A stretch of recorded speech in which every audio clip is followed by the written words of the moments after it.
Hello guys, welcome to bank B. इस वीडियो में हम 20 जून के जीके से रिलेटेड सभी क्वेश्चंस डिस्कस करेंगे। डेली करंट अफेयर्स की ये सीरीज आईपीएस, एसबीआई, आरआरबी जैसे बैंकिंग एग्जाम्स के लिए बहुत ही इंपॉर्टेंट है। अगर आप इन एग्जाम्स की तैयारी कर रहे हैं तो आप बैंक बी चैनल को सब्सक्राइब कीजिए और वीडियोज की टाइमली नोटिफिकेशन के लिए बेल आइकन को दबाइए। हमारा पहला क्वेश्चन है, आईसीआईसीआई होम फाइनेंस ने एक special affordable housing loan scheme launch की है जिसका नाम है सरल।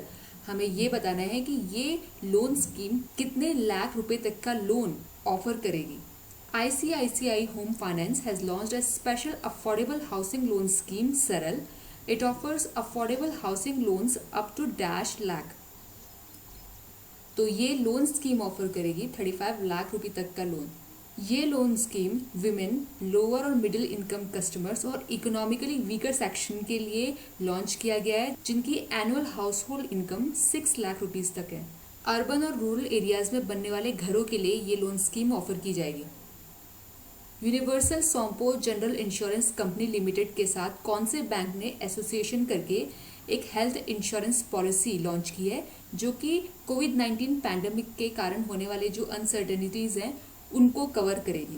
विच bank in association with Universal Sompo general insurance company limited has launched a health insurance policy to cover the uncertainties posed by the कोविड-19 pandemic.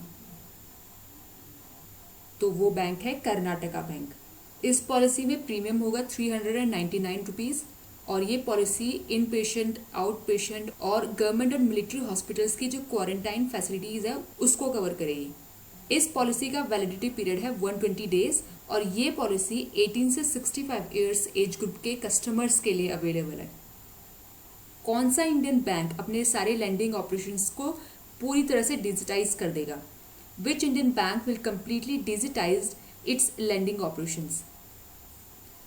तो वो इंडियन बैंक है बैंक ऑफ बड़ौदा। तो बैंक ऑफ बड़ौदा अपने सारे लैंडिंग ऑपरेशंस जैसे कि home loan, agriculture loan, MSME loan, personal और ऑटो लोन्स सबको डिजिटाइज कर देगा। रिसेंटली विजया बैंक और देना बैंक बैंक ऑफ बड़ौदा के साथ मर्ज कर दिए गए हैं। PM street vendors Atmanirbhar Nidhi, जिसका शॉर्ट फॉर्म है पीएम स्वनिधि, इस स्कीम के लिए सिडबी ने किसके साथ एमओयू साइन किया है ताकि सिडबी को इम्प्लीमेंटेशन एजेंसी बनाया जा सके? With whom SIDBI has signed an MOU to engage SIDBI as the implementation agency for PM Street Vendors Atmanirbhar Nidhi, PM Svanidhi. तो सिडबी ने एमओयू साइन किया है housing and urban affairs ministry के साथ। Housing and urban affairs ministry ने 1 जून को PM Svanidhi programme launch किया था जिसमें कोविड-19 से अफेक्टेड स्ट्रीट वेंडर्स को वर्किंग कैपिटल लोन प्रोवाइड किया जा सकेगा। आरबीआई ने पीएमसी बैंक्स के डिपॉजिटर्स की विड्रॉल लिमिट बढ़ा के 1 लाख रुपीस कर दी है। हमें ये बताना है कि इस रिलैक्सेशन के बाद पीएमसी बैंक के कितने % डिपॉजिटर्स अपना एंटायर अकाउंट बैलेंस विड्रॉ कर सकेंगे। RBI has increase the withdrawal limit for PMC banks depositors to ₹1 lakh.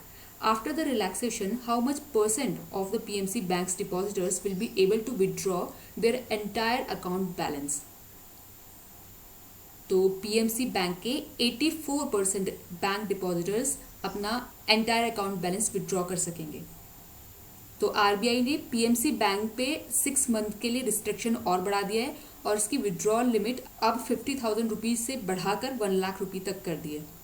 Previous video में मैंने एक क्वेश्चन पूछा था कि AIIB का फुल फॉर्म क्या है और इसका हेडक्वार्टर्स कहाँ पे है। तो AIIB का फुल फॉर्म है एशियन इंफ्रास्ट्रक्चर इन्वेस्टमेंट बैंक और इसका हेडक्वार्टर्स है बीजिंग, चाइना में। फ्रांस ने इंडिया को कोविड-19 से लड़ने के लिए कितने मिलियन यूरो देने की बात की है?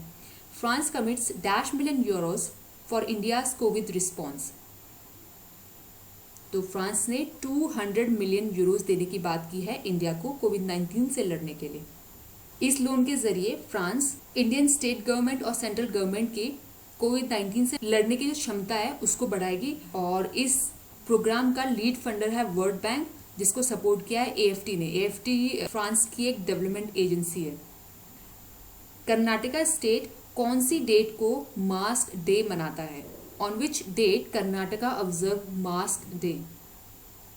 तो कर्नाटका 18 जून को मास्क डे मनाता है। कौन से स्टेट या यूटी के एग्रीकल्चर डिपार्टमेंट को अब agriculture production and farmers welfare department कहा जाएगा? Which state/UT's agriculture department will be called agriculture production and farmers welfare department? तो वो यूटी है Jammu and Kashmir. UN general assembly ने किसको 75th जनरल असेंबली का प्रेसिडेंट चुना है? The UN general assembly elected whom as president of the 75th general assembly? तो UN general assembly ने वोल्कान बोस्किर को 75th जनरल असेंबली का प्रेसिडेंट चुना है। वोल्कान बोस्किर टर्किश डिप्लोमेट है और सितंबर में होने वाली 75th जनरल डिबेट के वो प्रेसिडेंट चुने गए हैं। वे पहले टर्किश है जिन्हें जनरल असेंबली का हेड चुना गया है और उन्हें प्रेसिडेंट चुना गया है 1 साल के लिए। आपको कमेंट करके ये बताना है कि यूएन सिक्योरिटी काउंसिल का 2 ईयर टर्म जो कि जनवरी 1, 2021 को स्टार्ट होगा, इसके लिए कौन सी 4 कंट्रीज को नॉन परमानेंट मेंबर्स चुना गया है? International day for the elimination of sexual violence in conflict कौन सी डेट को हर साल मनाया जाता है? On which date international day for the elimination of sexual violence in conflict is observed every year? तो ये मनाया जाता है 19 जून को। इसके साथ ही हम ये भी जान लेते हैं कि world day against child labour मनाया जाता है 12 जून को। इंटरनेशनल एल्बिनिज्म अवेयरनेस डे मनाया जाता है 13 जून को। वर्ल्ड ब्लड डोनर डे मनाया जाता है 14 जून को। ग्लोबल विंड डे और world Elder abuse awareness day मनाया जाता है 15 जून को। और ऑटिस्टिक प्राइड डे और सस्टेनेबल गैस्ट्रोनॉमी डे, ये दोनों डे मनाए जाते हैं 18 जून को। इस वीडियो में डिस्कस किए गए सभी क्वेश्चंस की पीडीएफ आपको डिस्क्रिप्शन बॉक्स में लिंक में मिल जाएगी।